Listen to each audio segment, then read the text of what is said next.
Transgender ideology is the idea that you can change sex or be born in the wrong body. That is not true, and it's causing harm.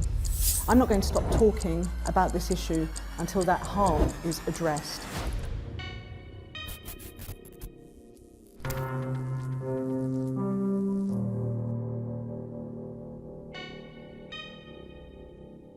I'm an equality and human rights barrister. I was approached by someone I knew who knew a teacher, and this teacher had been in trouble for so-called misgendering one of their students. A girl wanted to be known as he, and the teacher didn't want to use that pronoun and got into trouble. This teacher, when I spoke to him about his own personal situation at his school, told me that he knew a lot of parents who were looking for support and perhaps even some understanding of how they might bring a legal case in respect of what had happened to their children. And so he put me in touch with a few parents who I met and talked about their personal stories. And then we announced with the Bad Law Project that we intended to bring legal action against the Department for Education in the United Kingdom. And then I was contacted by many, many people, but not just from the UK, but from all over the world, from the Caribbean, from Canada, from Ireland. So if I want to know, for example, what the Gender Recognition Act says, I can go and look at the legislation. I have a voice in how that legislation can be changed if I think there's something wrong with that legislation. But when something is a policy, a diversity and inclusion policy, which is written not by Parliament, not by people that I vote for, not by people that I can approach, not by people that I can petition, I'm simply left with a huge question mark. Who wrote this policy? Who decided that LGBT was going to be a massive campaign in schools and that children would be told routinely that it's okay to be trans? That some people are born in the wrong body? Well, the answer to that can only be these political lobby groups. The most famous one is Stonewall. It's a campaigning group that has its history, I suspect, in the United States, because the Stonewall was the name of a pub, famous gay pub. It's an American context, it's an American reference. But Britain has its own Stonewall. And Stonewall is the most famous example of a gay, supposedly gay, LGBT campaigning group that we know now has been actively consulting with civil servants and with politicians to make sure that the policies of diversity, equality and inclusion, wherever they are disseminated, include this idea of the T within the umbrella of LGBT. In fact, this umbrella keeps growing, so we're losing track of it. So now the LGBT umbrella has become LGBTQIA+.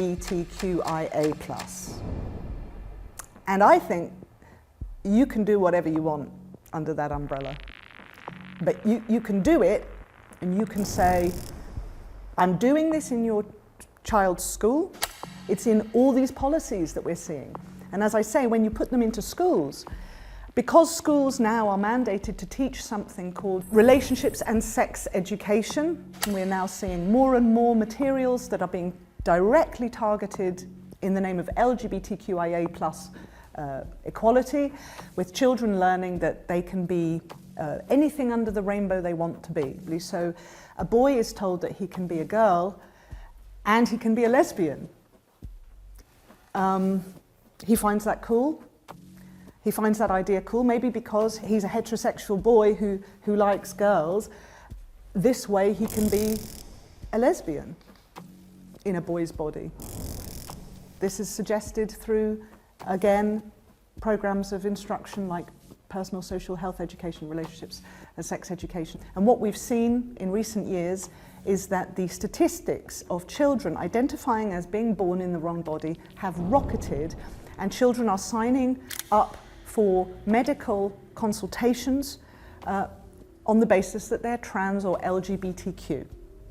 And the numbers of children who are taking cross-sex hormones has rocketed. The number of girls who are binding their breasts from an early age as they enter into puberty, they're binding their breast. You can download chest binders from these Lobby group websites, like Mermaids, which is another one. You can see that this is a pernicious idea that we have allowed into our schools. And it has serious harms, medical, physical, psychological trauma, not just for the child, but for the family. And we've never been allowed to have a conversation about what are we talking about. Is a transsexual man who wears female clothing in a bar for gay men, is that person in the same category as a 12-year-old girl who is worried about puberty and feels embarrassed about it? And it's come about because of a deal that has been done between political activist groups and people in senior decision-making positions. And because it's been done more or less without any public scrutiny, those activists we call the third sector, because they usually have charitable status. And there are, I've mentioned Mermaids and Stonewall, but there are many of these charities, and they are under the rubric of LGBTQIA+. They are promoting this notion, this ideological notion that you can be born in the wrong body, and they're also promoting other things which are very controversial, such as, sexual practices that perhaps are not appropriate to be taught at certain ages. So then the next question is, well, why? What do these charities, well, what do they get out of it? I mean, you know, I used to be a bit of a Marxist in my youth, so as a Marxist I would have said, well, money. I'm no longer a Marxist, for the record, but the answer to that question remains the same. It's a hugely profitable industry. I believe a detransitioner called Scott Nugent in the United States, who transitioned from female to male and then detransitioned, she actually put a figure on it. She actually quoted how much she had calculated that the transgender child was worth for the pharmaceutical companies.